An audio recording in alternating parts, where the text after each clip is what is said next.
everyone, and a very big welcome back to my sewing vlog She Loves to Make.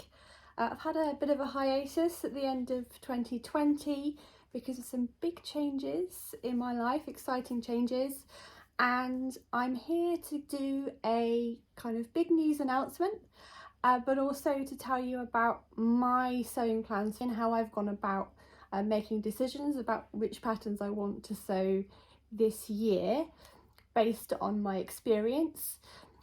So I have a sewing planner with me. I'm armed with my sewing planner, and this was bought for me as a gift by my sewing pal Kelly Lou Priest, who you're probably aware I do share a lot on Instagram about Kelly because she's my friend and she's great. So I've written all my plans for sewing this year in my book, and I've got my cup of tea in my little rabbit mug. So I wanted to settle in today and talk to you about all of the exciting things that are happening for me and my sewing practice.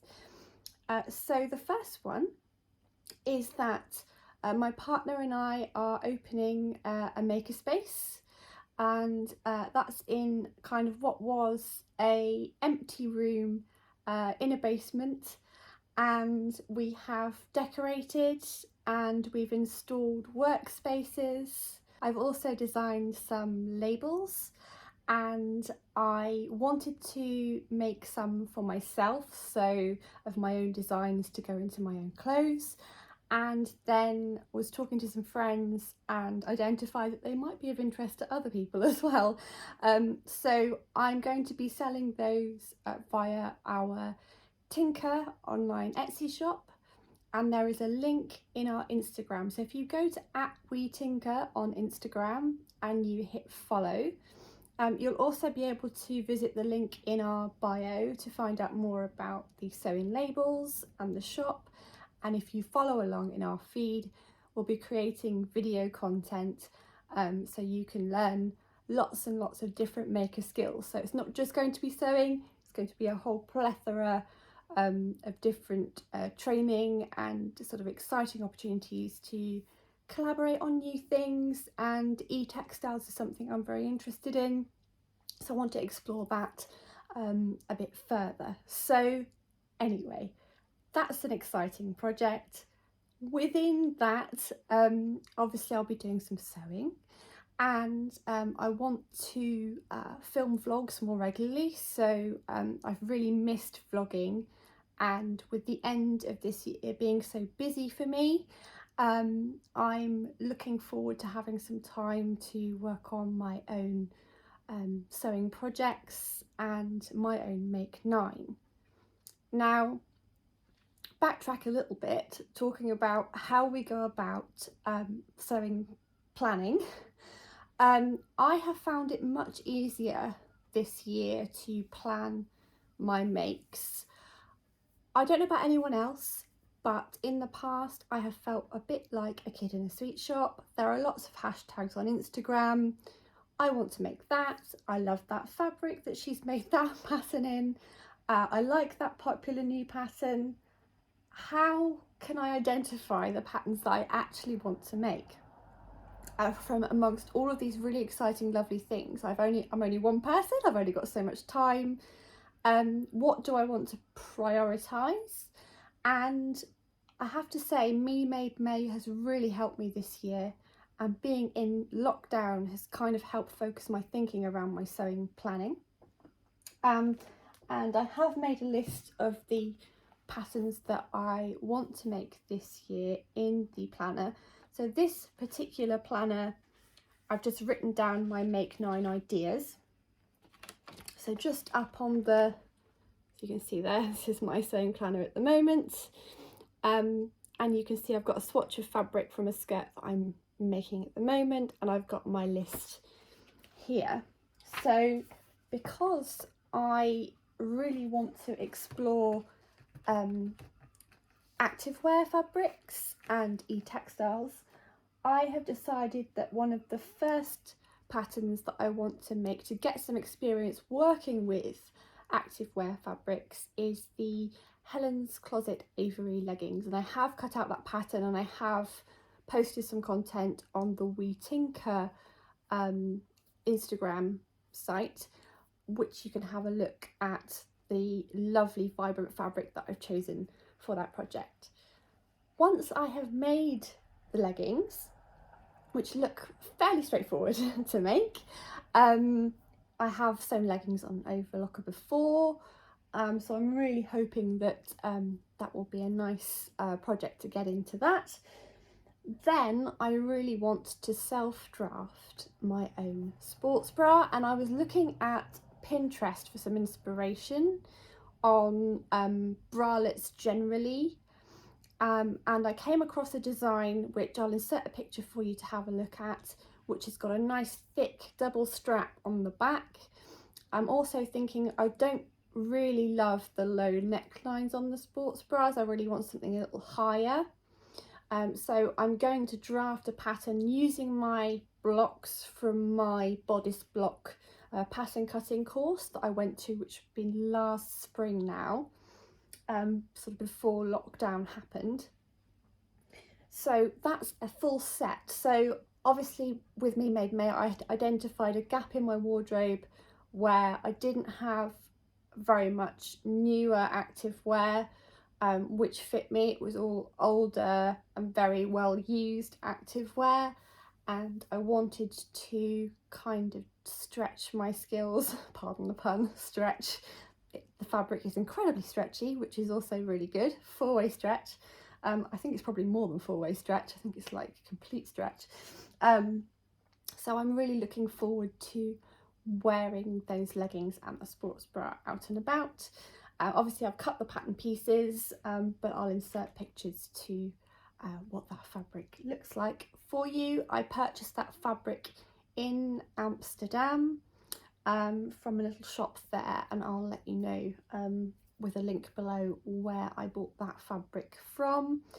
They had such a great selection of jerseys and activewear generally. That's something I hear a lot about Amsterdam, Netherlands, is their jersey fabric is wonderful. So those are my first 2 items on my kind of make 9 list, or although I think it's going to kind of snowball into more projects because I'll be working on We Tinker and because I'm working on my vlog and my own sewing as well. And I definitely did make more projects last year. So another thing that I do before I plan my sewing is have a look at the fabrics I've got in my collection. So projects that I really want to sew and just haven't had the time, and the fabric is lovely and sitting there looking at me. So one of those other fabrics is a Ponte. It's a Ponte Roma jersey, and I bought this from Sew Me Sunshine, and it's a lovely quality. And for a while I've really wanted to make a Sew Over It Emma dress, so my namesake. This was also one of my colours, so this rust colour of my jumper and this teal are on my autumn colour palette when I had my colour consultation done. So this is another colour that is supposedly flattering for my complexion, and I do feel that way when I wear teal and rust and browns and reds generally, that they do flatter me. So I want to make an Emma dress in that. I'll pop pictures of these patterns so you can see what they look like, and yeah, I think it would be really great starting a new job, and I think it would be really great to look really smart when I go in, when we can eventually go in to work and from home and working from home. So yeah, this is a really nice fabric. And then what else is on my list? I've got the Closet Core Patterns Cali shirt dress. I bought this pattern from Like So Amazing a long time ago at the jungle party that Sarah hosted, and it was a wonderful day. I had a lovely trip to Bristol that day, and I'm appreciating that all more at the moment. The trips and the visits that I did before we were all locked down, so hoping to do that again in the future. So I really want to make this the longer version, and I have got some fabric which is a red pineapple print fabric to make that one with. Again, it's kind of a challenge. I haven't made a shirt before, so I'd really like to kind of develop those skills. And I'm going to have a sip of tea and to make my first shirt dress. I think the rabbit really adds to the the vlog experience. Oh, well thirsty. So Closet Core Patterns, obviously they have changed their name, so you may have known them as Closet Case Patterns. I love her patterns, and I love the free tutorials and content that she has on her site. So you can make things like sewing machine covers, overlocker covers. There was even a tutorial we looked at for making a table on wheels, a cutting table for a workspace, or it could be any kind of makerspace kind of worktop. But it was just really interesting that there was so much content on her website for free, so do go and check that out before you start making your sewing plans list. So next on my list is the Tilly and the Buttons Coco dress, which you'll all be familiar with this pattern. Now, I recently watched The Queen's Gambit on Netflix, and it was amazing.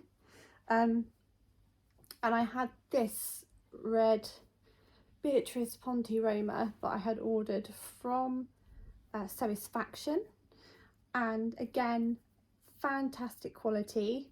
And I really wanted to make a Coco dress with the collar. I've made other versions of the Coco dress before, but I'm just loving this fabric. I think it's just amazing, and I think it will look great. I know it's not really the colours that Beth wore in the Queen's Gambit. She's more of a black and white and kind of monochrome type colours. I think she wears mustard, a mustard jumper or cardigan in one of the scenes. But obviously now I've had my colours done, I know I just love that against my skin, it looks great. So I'm trying to use more of the colours that I've learned that flatter my colour palette. If you're interested in having your colours done, I had mine done socially distanced, so you probably have to wait until lockdown restrictions are lifted. And I had them done with Danny at So Fabulous, and I had a book of colour swatches which sort of flattered my complexion from that. I think I did post a picture of that on my Instagram feed as well, if you want to check that out. So that's the Coco dress. I haven't yet made a coat, and it's something I really want to do.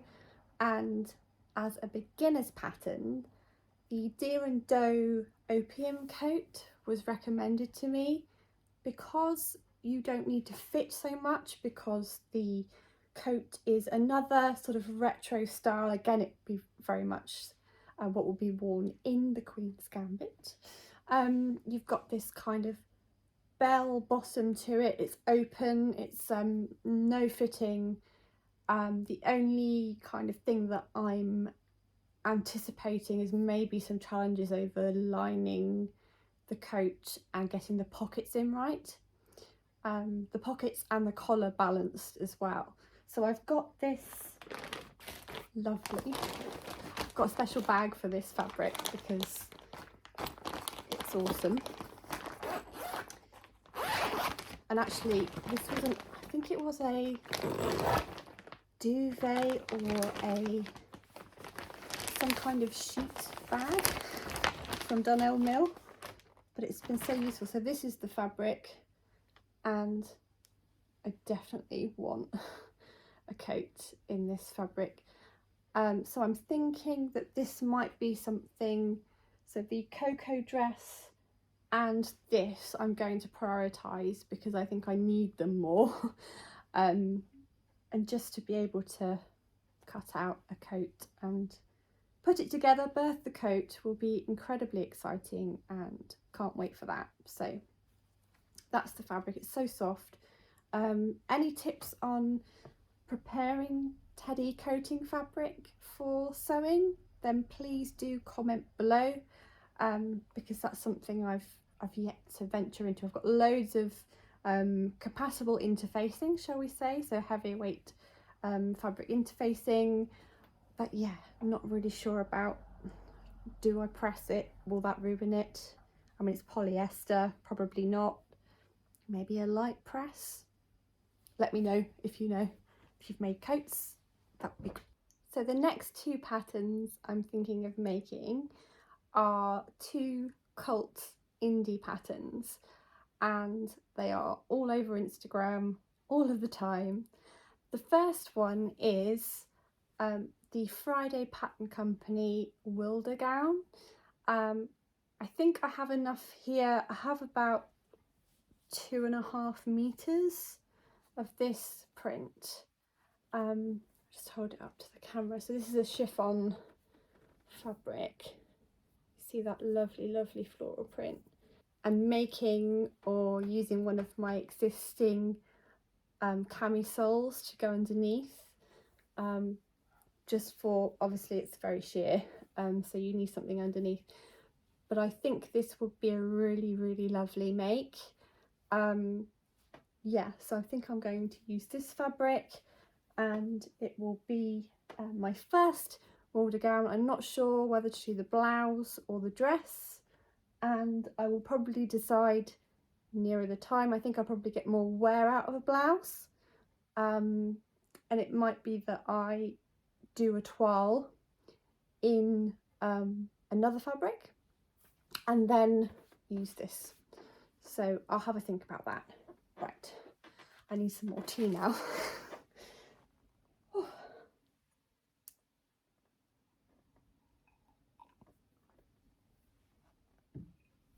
Okay, so moving on. The final pattern that I really want to make, that I'm really excited about, is the Selkie Patterns London blouse. I've realised in lockdown that I wear more tops with either jeggings, leggings, trousers, and I think I would get a lot of wear out of that. I haven't quite decided on a fabric yet. I'm thinking of possibly making my London blouse in this ditzy print cotton, which is just great to the camera, because I think the peplum on the bottom would hang really well with just that little bit of shape, and this is definitely sort of a medium weight, but it's if there's enough of this and if it doesn't wash me out. So I'm holding that up against my skin thinking, does that look a bit cold? So I may over the course of the year decide to change my plans and make the London blouse in another fabric, or indeed two fabrics. I might make a couple, because it's a nice cotton pattern, so it should be pretty straightforward. Fingers crossed, she says. So that's the end of my list of sewing plans for 2021. Thank you for watching this video to the end, and I look forward to sharing more vlogs with you in 2021. Bye!